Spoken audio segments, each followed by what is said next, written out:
காஞ்சிபுரம் காமாட்சி அம்மன் ஆலயத்தில் பங்குனி மாத பிறப்பை ஒட்டி தங்கரத உற்சவம் விமர்சையாக நடைபெற்றது. சக்தி பீடங்களில் ஒன்றான காஞ்சிபுரம் காமாட்சி அம்மன் ஆலயத்தில் தமிழ் மாத பிறப்பு மற்றும் பௌர்ணமி, அமாவாசை மற்றும் வெள்ளிக்கிழமைகளில் தங்கரத உற்சவம் நடைபெறுவது வழக்கம்.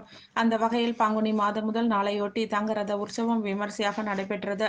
இதில் காமாட்சி அம்மன் லட்சுமி சரஸ்வதி தேவிகளுடன் சிறப்பு வண்ண மலர் அலங்காரத்தில் எழுந்தருளி ஆலய வளாகத்தில் வலம் வந்து பக்தர்களுக்கு அருள் பாலித்தார்.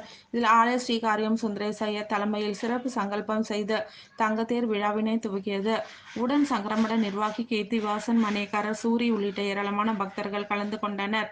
விழாவில் கலந்து கொண்ட பக்தர்கள் அனைவருக்கும் பிரசாதங்களும் வழங்கப்பட்டது.